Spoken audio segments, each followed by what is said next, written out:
Waraanni Iraan haleellaa haloo ba'uu haroomfame naannolee Israa'elii fi Ameerikaa murteessoo ta'an gadi fageenyaan rukutuu beeksise. Israa'el erga Hizboollaan doonii waraana ishee rukutee booda haleellaa qilleensaa guddaa Beeruut irratti raawwachaa bulteetti. Pireezidaantiin Ameerikaa Doonaald Tiraamp Iraaniif sa'aatii dabalataa 24 kenneera. Iraan gama isheen tarkaanfii of eeggannoo hin qabneen Tiraamp USA gara Si'oolitti harkisaa jira jechuun himatteetti.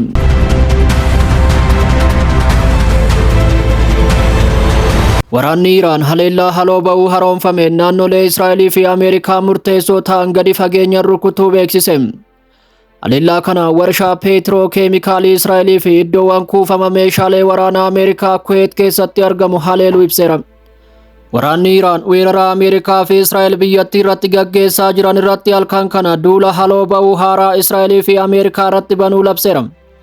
Raayyaan ittisa biyyaa Iraan ibsa halkan walakkaa baasen warshaa Peetiroo keemikaalii fi bakkeewwan kuufama oomishaalee boba'aa naannolee kibba Israa'elitti argamu akkasumas bakkeewwan waraanni Ameerikaa meeshaalee fi kutaalee qunnamtii saatalaayitii Kuweet keessa tursiisuuf itti fayyadamu irratti haleellaa milkaa'aa raawwachuu ibseera.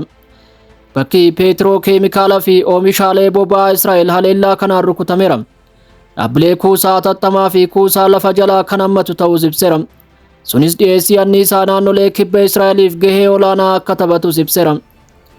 Ibsichi dabaluun bakki waraana Ameerikaa odola Kuweet Buuyaam keessatti argamus rukutameera.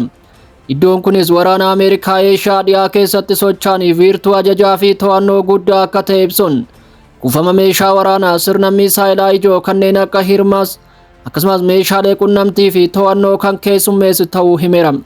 Waraanni Iraan akka jedhetti Ameerikaan buufata waraanaa Arfijaan Kuweet keessatti argamu guyyoota jalqaba waraana kanaatti haleellaan misaayilaa fi diroonii bal'aa Iraaniin erga barbadaa'ee booda Buuyaamitti kaampii haaraa kana uummatte jechuun himeera. Ameerikaan kaampii haaraa kana bulchiinsa hojii hamaa Iraan irratti itti fuftee jirtuuf fayyadamuuf akka karoorfattes himeera. Haleellaan kun kan raawwatame yeroo Iraan weerara Ameerikaa fi Israa'el biyyattii irratti gaggeeffamaa jiru haloo ba'uuf biyyoota naannichaa fi naannoo Israa'el irratti haleellaa gurguddaa raawwachaa jirtutti.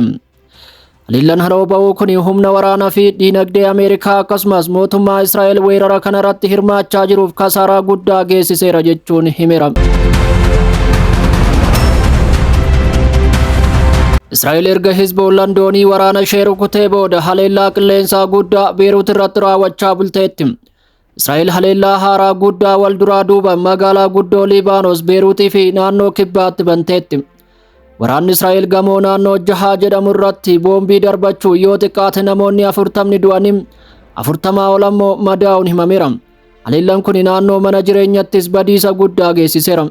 Haleellaan lubbuu namaa galaafate kunis kan ta'e erga sochiin diddaa Libaanos Hizboollaan doonii waraana Israa'el misaayila kiruuzii rukutee sa'aatii muraasa boodas jedhameera. Pireezidaantiin Ameerikaa Doonaald Tiraamp Iraaniif sa'aatii dabalataa 24 kennuun dhagahameera. Tiraamp sa'aatii 48 Iraan waliigaltee taasisuun Strait of Hormuz deebistee banuu yookiin bu'uuraalee misoomaa rukutuuf kennan sa'aatii 24 dheeressaniiru. Pireezidaantichi guyyaannumaas kibxata akka ta'e hubachiisaniiru. Kunis Teheraan hoogganaa Ameerikaa Meerkurii kana tasgabbeessuuf yookiin balaa warshaalee humna elektirikaa fi riqicha biyyattii balleessuu dhufu fudhachuuf guyyaa biraa ta'uu isaati. Iraan gama isheen tarkaanfii of eeggannoo hin qabneen Tiraamp USA gara Si'oolitti harkisaa jira jechuun himatteetti.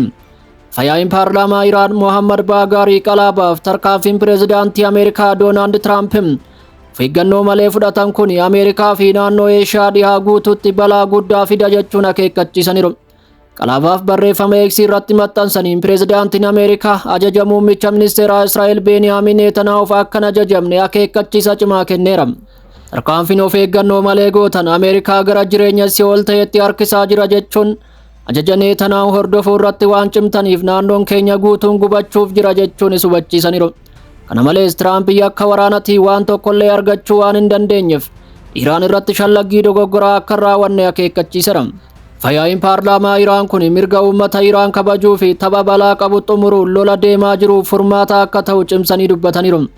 Barreeffamni Qalaabaaf kun kan ba'e erga Doonaald Tiraamp Iraan Strait of Hormuz yoo banuu baatte karra Si'ool banuuf doorsisa isaanii haroomsanii boodas jedhameera. Egaa kabajamtoota hordoftoota miidiyaa JSS Afaan Oromoo odeeffannoon ganama kanaaf qabanne kanuma. Sa'aatiiwwan muraasa booda odeeffannoowwan haaraa qabannee haga walitti deebinutti bakka jirtan hundatti hamtuun isin hin argin jennee asumaan nagaadhaan manna.